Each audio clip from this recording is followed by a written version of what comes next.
The Quantum Dawn. The message arrived on a quiet Tuesday morning. 300 Drachnid warships had crossed the Oort cloud. Admiral Sarah Chen stood at the viewport of Lunar Command, her reflection ghosting against the stars. Behind her, holographic displays showed the incoming fleet, massive crystalline vessels that seemed to absorb rather than reflect light.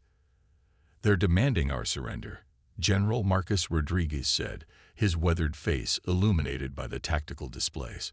"Total technological submission and integration into their collective." Sarah's hand tightened on her coffee mug. Humanity had known this day would come. The Drachnids had been systematically absorbing or destroying emerging civilizations for millennia, all in the name of guided evolution. Earth was simply next on their list. "Show them Project Prometheus," she ordered.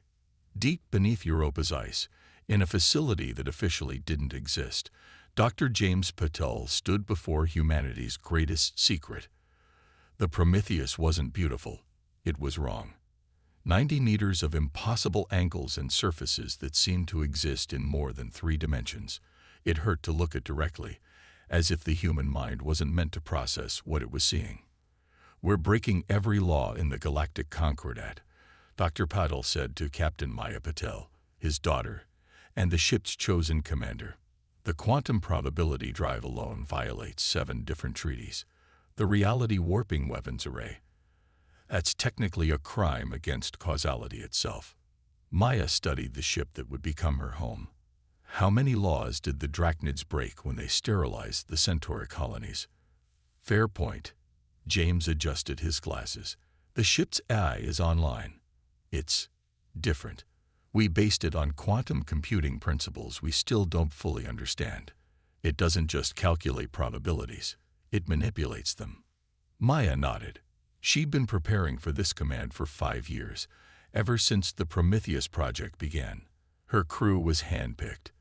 The best pilots, engineers, and tactical officers Earth had to offer. They'd trained on simulators, but nothing could truly prepare them for what they were about to attempt. The ship's AI greeted them as they stepped aboard. Its voice seemed to come from everywhere and nowhere at once, existing in a quantum superposition of sound. "Welcome, Captain Patel. I am ARI. Advanced Reality Interface Algorithm. The Drachnid fleet will reach optimal engagement range in 6 hours. Shall we show them why humanity refuses to bow?" The next few hours were a blur of preparation. Maya's crew of 15 took their stations, each one a genius in their field. Dr. Elena Santos, their chief physicist, worked with ARIA to calibrate the quantum drive. Lieutenant David Chin, no relation to the Admiral, ran combat simulations on the reality warping weapon systems. "The thing about the Drachnids," Maya addressed her crew, "is that they think they've seen everything. They've conquered or destroyed 1,000 civilizations. They believe they know every possible way a space battle can play out." She smiled. "They're wrong."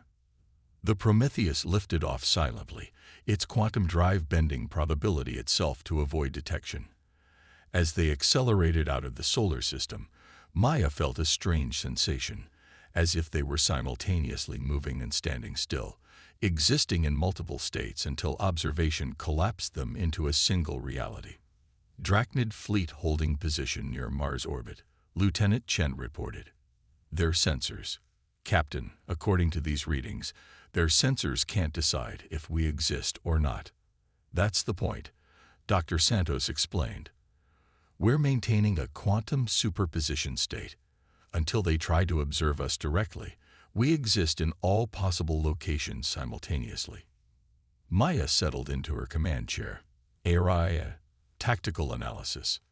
The Drachnid fleet employs conventional physics-based weapons and defenses.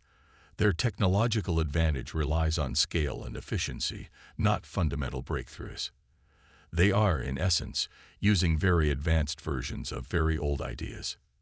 And we are using very new versions of ideas that should not exist.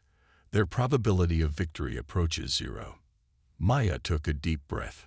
Humanity had spent decades preparing for this moment, knowing the Drachnids would come eventually. Now it was time to show the galaxy why Homo sapiens refused to go quietly into the night. All stations, battle stations, let's introduce them to human ingenuity. The first battle of the quantum dawn was about to begin, and with it, a fundamental shift in the balance of galactic power. The Prometheus wasn't just a warship, it was humanity's declaration that the old rules no longer applied. Breaking the rules. The Drachnid fleet hung against the backdrop of Mars like a crystalline wall of judgment. 300 ships, each one representing centuries of technological advancement and countless conquered civilizations. They were waiting for humanity's surrender, confident in their overwhelming superiority. They weren't prepared for what happened next. HFY, initiate quantum warfare protocols, Maya ordered. The A's presence seemed to intensify, as if reality itself was holding its breath. Calculating optimal probability paths, HFY responded. Be advised, what we are about to do has never been attempted in this universe. Lieutenant Chen's tactical display exploded with information as the Prometheus revealed itself to the enemy fleet. The reaction was immediate. Dozens of energy weapons locked onto their position, enough firepower to vaporize a small moon. They're firing, Chen reported calmly. Maya watched the incoming barrage with an almost academic interest. HFY, adjusting local probability fields. Chance of enemy weapons successfully engaging, 0%. The space around the Prometheus shimmered like heat waves over hot asphalt. The Drachnid weapons, advanced plasma torpedoes, and quantum-locked particle beams simply missed. Not because the Prometheus dodged, but because in the quantum probability field generated by the ship, it was mathematically impossible for those weapons to connect. Return fire, Maya ordered. Show them what we can do. The Prometheus reality warping array activated. Dr. Santos' hands flew over her console, working in concert with HFY to target the nearest Drachnid vessel. The weapon didn't fire in any conventional sense. Instead, it rewrote the quantum states of space-time around the target. The lead Drachnid ship didn't explode. Instead, it seemed to fold in on itself, collapsing into a singularity of probability, where its existence simply became impossible. One moment it was there, the next it had never been. By all the stars, Lieutenant Chen whispered, we didn't destroy it. We edited it out of reality. The Drachnid fleet's response was immediate and devastating, or would have been, if their weapons could affect the Prometheus. Their most powerful attacks dissipated harmlessly, caught in probability fields where they had zero chance of success. They're attempting to adapt, HFY reported. Their tactical AI is trying to predict our probability manipulations. This is interesting. They believe we are using advanced holographic technology combined with conventional phase shifting.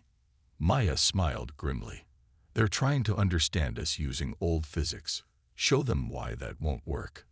The next few minutes were a demonstration of warfare that broke every rule in the galaxy's playbook. The Prometheus danced through quantum states, existing in multiple positions simultaneously until observation collapsed it into decisive strikes. Each attack rewrote local spacetime, removing Drachnid ships from existence with terrifying precision. Message from the Drachnid command ship, Chen announced. They're requesting parley. Maya exchanged glances with Dr. Santos. They'd expected resistance, defiance, even suicide attacks. Not this, not so quickly. Put them through. The holographic display shimmed, revealing a Drachnid commander. Their crystalline exoskeleton reflected the light of distant stars, and their compound eyes studied Maya with what could only be described as fear. What are you? The commander asked, their translator struggling to convey the mixture of awe and horror in their voice. We are humanity, Maya replied simply. And we're tired of being underestimated. The weapons you're using, they violate fundamental laws of reality. The Galactic Concordat exists to prevent exactly this kind of technology. The Concordat didn't protect the Centauri colonies, Maya countered. It didn't protect any of the civilizations you've guided into extinction. So we made a choice. We'd rather break the laws of physics than submit to laws that only protect the powerful. The Drachnid commander was silent for a long moment. You understand we cannot allow this technology to exist. The entire galaxy will unite against you. No, Maya said, her voice firm. What you mean is, the entire galaxy will have to rethink how it treats emerging civilizations. The age of easy conquest is over. Humanity isn't interested in conquest. We just want to be left alone. But if threatened, we will respond. As if to emphasize her point, Araya highlighted another Drachnid vessel that had been attempting to maneuver into an attack position. A brief flicker of quantum manipulation, and the ship ceased to have ever existed. You have 1 hour to retreat beyond the Oort cloud, Maya continued. After that, we start removing your fleet's entire history from the timeline. And remember, next time you or anyone else thinks about attacking Earth, remember that we only revealed this technology because you forced our hand. Ask yourselves, what else might we be hiding? As the transmission ended, Dr. Santos turned to Maya. They'll be back. Maybe not the Drachnids, but others. The galaxy will see us as a threat now. Good, Maya replied. Because we're done playing by their rules. It's time for humanity to make its own. The price of power. The victory over the Drachnid fleet should have been cause for celebration. Instead, Maya found herself in a secured conference room beneath Lunar Command, facing a panel of Earth's highest-ranking military and scientific leaders. Admiral Chen's expression was unreadable as she studied the after-action reports. 17 Drachnid ships completely erased from existence, she said finally. Not destroyed. Erased. As if they never existed at all. Do we understand the implications of what we've done? Dr. Santos stepped forward, her hands clasped behind her back. We're detecting temporal echoes throughout the solar system. Each ship we removed created ripples in causality. Small changes in stellar drift patterns, minute gravitational fluctuations. The universe is adjusting to their absence. And the crew? General Rodriguez asked quietly. The beings on those ships. Maya felt a chill run down her spine. She'd been so focused on protecting Earth that she hadn't fully processed that aspect. Each ship had carried hundreds of Drachnid personnel. By removing the ships from existence, they hadn't just killed them, they'd negated their entire lives. RIA, she called out. Analysis of long-term effects. The AI's presence filled the room, its quantum consciousness spreading like a subtle pressure change. The removal of the Drachnid vessels has created cascading probability alterations. Their absence retroactively changes countless small interactions throughout history. Nothing significant enough to create paradoxes, but the cumulative effect is meaningful. We've become death, the destroyer of histories, Dr. Patel murmured. Admiral Chen stood, pacing the length of the conference table. The Galactic Council has convened an emergency session. Every spacefaring race is demanding answers. The Drachnids have shared sensor data of our capabilities, and the response is universal. Terror. Good, Lieutenant Chen interjected from his position near the door. Let them be afraid. Let them think twice before threatening Earth. It's not that simple, Maya countered, understanding dawning. We haven't just changed the rules of warfare. We've threatened the very foundation of galactic civilization. Every species out there built their society on the assumption that causality was immutable, that the past was fixed. We've shown them that's not true. The room fell silent as the implications sank in. Humanity had created the ultimate weapon, not one that could destroy worlds, but one that could edit reality itself. The political and philosophical ramifications were staggering. There's something else, Araya announced. I've detected quantum fluctuations at the edge of the solar system. The fabric of space-time is changing. The removal of those ships has created areas where probability itself is becoming unstable. Dr. Santos rushed to a terminal, her fingers flying over the holographic controls. It's like we've created tiers in the universe's continuity, areas where cause and effect are no longer properly aligned. Can we fix it? Admiral Chen demanded. Theoretically, Araya responded, but it would require precise manipulation of quantum states on a scale we've never attempted. The risk of making things worse is significant. Maya felt the weight of command settling onto her shoulders again. They'd won the battle against the Drachnids, but the war they now faced was against reality itself. What are our options? We could try to restore the erased ships, Dr. Santos suggested. Use the quantum probability drive to reinsert them into the timeline, and show the galaxy that our weapon can be reversed. General Rodriguez shook his head. That would eliminate any deterrent effect. Or, Dr. Patel added, we could use the Prometheus to stabilize the probability fields. Create a new equilibrium state that accounts for the changes we've made. At what cost? Maya asked, directing her question to Araya. To stabilize the quantum fluctuations would require approximately 43% of our total energy reserves. More importantly, it would mean accepting these changes as permanent, literally rewriting the laws of physics in our solar system to accommodate the alterations we've made to reality. Admiral Chen's expression hardened. Do it. Better to own our actions than risk universal collapse. But after this, we need to establish protocols. This weapon is too powerful to use without understanding all the consequences.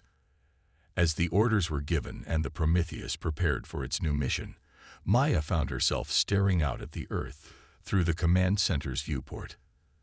They'd protected humanity from the Drachnids, but in doing so, they'd taken on an even greater responsibility. They were no longer just defenders of Earth. They'd become custodians of reality itself. Araya, she said quietly, what are the odds we've made a terrible mistake? The eye was silent for a long moment before responding. Captain, I calculate probabilities. I can tell you the mathematical likelihood of various outcomes. But some questions transcend probability. They enter the realm of wisdom, and that is something even a quantum consciousness cannot quantify. Maya nodded slowly. Then we'll have to be wise enough to handle what we've created, because I don't think we can put this genie back in the bottle. No, Araya agreed. But perhaps we can teach the galaxy a new way to think about possibility and responsibility. After all, isn't that what humanity does best? Challenge assumptions, break barriers, and then find ways to live with the consequences. As the Prometheus powered up its quantum drive once more, Maya couldn't help but wonder what those consequences would be. They'd changed the rules of warfare, but they'd also changed the rules of existence itself. The real test wouldn't be in winning battles. It would be in handling the power they'd unleash responsibly. Event horizon. The quantum distortions were visible now, even to the naked eye. Rainbow-like ripples in space where reality struggled to reconcile with the changes humanity had made. The Prometheus hung at the edge of the solar system, its sensors recording data that would have been considered impossible just weeks ago. The rifts are spreading, Dr. Santos reported, her voice tense. Each one is a point where multiple timeline possibilities are trying to exist simultaneously.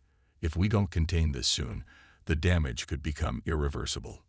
Maya studied the tactical display, watching as new probability anomalies bloomed like exotic flowers in the void. But these weren't beautiful. They were wounds in the fabric of space-time itself. We're receiving a transmission, Lieutenant Chen announced. Well, you should see this, Captain. The holographic display flickered to life, showing not one alien face, but many. Representatives from a dozen major galactic species were broadcasting simultaneously, their images forming a circle around Maya's command center. Humanity, the Arcturian ambassador began, their bioluminescent features pulsing with urgency. You have created something that threatens not just our civilizations, but the very nature of existence itself. The quantum rifts are spreading beyond your solar system, added the Vega Collective speaker, their crystalline form refracting light in complex patterns. Reality itself is becoming unstable as the universe tries to accommodate the temporal paradoxes you've created. Maya straightened in her command chair. We're working to contain the situation. The Prometheus. The Prometheus must be destroyed, interrupted the Drachnid representative, their compound eyes reflecting the strange light of the quantum rifts, along with all research related to its creation. The technology is too dangerous to exist. If you think we're going to surrender our only defense, Maya began, but Aria's voice cut through the tension. Captain, new readings from the quantum rifts. They're evolving. The tactical display shifted, showing something that made everyone, human and alien alike, fall silent. The rifts were no longer simply tiers in space-time. They were organizing themselves into patterns, forming structures that seemed to exist in dimensions beyond normal space. What are we looking at? Maya whispered. The universe is attempting to heal itself. Ariad explained, its quantum consciousness expanding to analyze the phenomenon.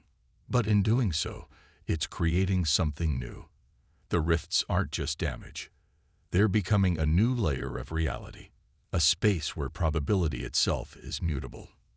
Dr. Santos' hands flew over her console, trying to make sense of the readings. It's like we've accidentally created evolutionary pressure on reality itself. The universe is adapting to accommodate our changes. This is unprecedented, the Vega speaker said, their crystalline form vibrating with what might have been excitement or fear. No species has ever forced reality to change its fundamental laws before. Maya felt a moment of vertigo as she realized the true scale of what they'd done. Humanity hadn't just created a powerful weapon. They'd initiated the next stage of universal evolution. Erae, she called out, what are our options? We can attempt to destroy the rifts, forcing reality back to its previous state. However, the probability of success is low, and the attempt could cause catastrophic damage. Alternatively, yes, we could guide the change, use the Prometheus's quantum systems to help shape how reality adapts. We cannot stop the evolution we've triggered, but we might be able to influence its direction. The alien representatives erupted in argument, their voices overlapping in a cacophony of translation algorithms. Maya raised her hand for silence. You're asking us to destroy our greatest achievement, she said carefully. But consider this. What if the Prometheus isn't just a weapon? What if it's a tool for understanding and shaping the next phase of universal development? You cannot be serious, the Drachnid representative hissed. You would risk reality itself. Reality is already changing, Dr. Santos pointed out. The question is whether we face that change blindly or try to guide it. Maya stood, addressing all the representatives. Humanity has always pushed boundaries. We've always asked what if and why not. Yes, we created the Prometheus as a weapon, but its true purpose might be greater than we imagined. We're offering to work with you, all of you, to understand and shape what comes next. The command center fell silent as the implications sank in. The quantum rifts continued their strange dance on the tactical displays, reality itself waiting for their decision. And if we refuse? The Arcturian ambassador asked quietly. Then we'll do it alone, Maya replied. Because that's what humanity does. We face the unknown. We adapt. We evolve. We'd rather have allies in this, but we won't run from it. One by one, the alien representatives began to signal their reluctant agreement, not out of trust or friendship, but out of the recognition that humanity had changed the galaxy forever. Better to be part of that change than to stand against it. Aria, Maya ordered, begin calculations for quantum field stabilization. Let's show the galaxy what humanity can really do when we're not just fighting for survival.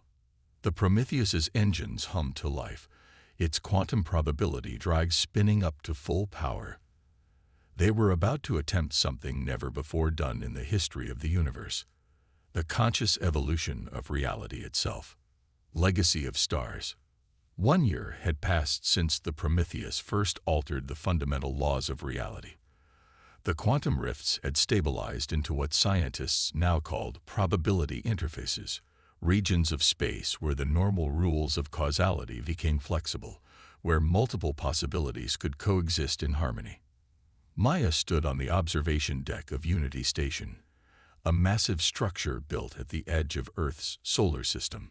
Below her, representatives from every major galactic civilization worked together in what had become the greatest scientific collaboration in known history.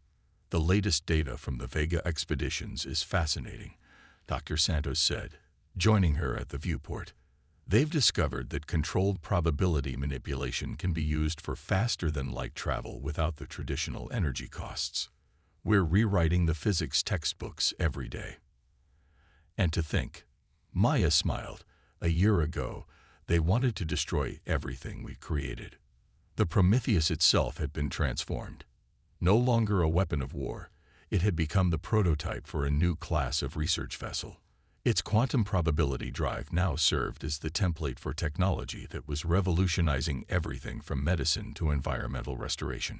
Captain Patel, Araya's voice emanated from nearby, its quantum consciousness now integrated into the station's systems.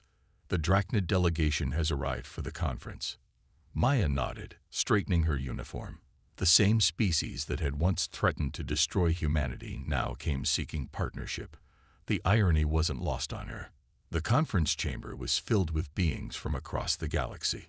Some appeared in holographic form, others through various environmental suits, but all were united in their purpose, understanding and harnessing the new physics humanity had accidentally unleashed. The quantum revolution has given us something none of us expected. Admiral Chen began, addressing the assembled delegates.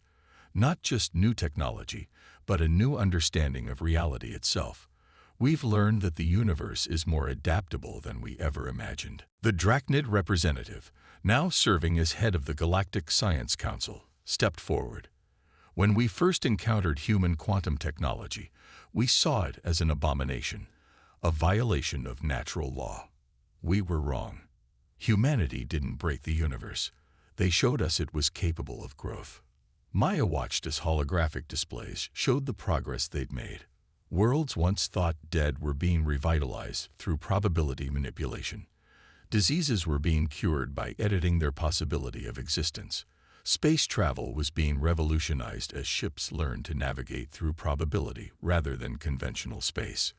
We still don't fully understand what we've created, Dr. Patel admitted to the assembly. But that's the point, isn't it? Humanity's greatest strength was never our technology.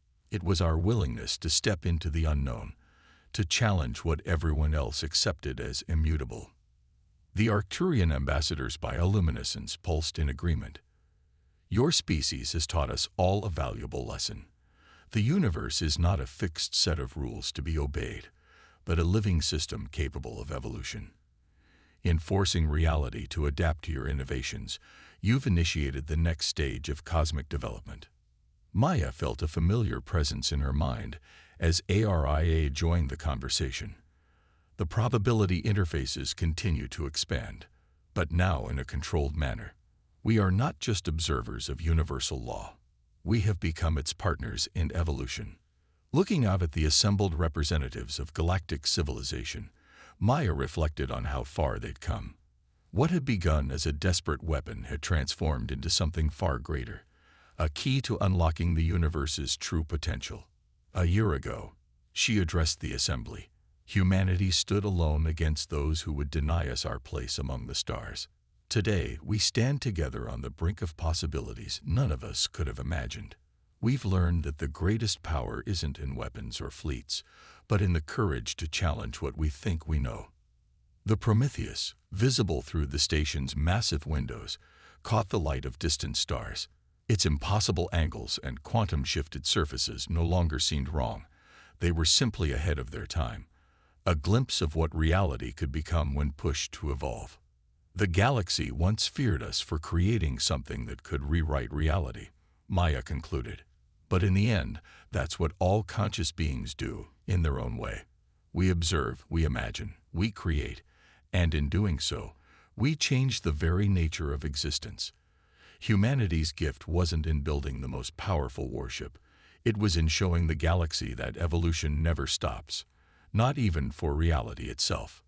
As the assembly broke into discussion groups, Maya shared a knowing look with Dr. Santos. The quantum rifts still danced at the edges of known space, but they were no longer wounds in reality. They were windows into what came next. Humanity had reached for the stars and ended up changing them, and in doing so, had found their true place in the cosmic order.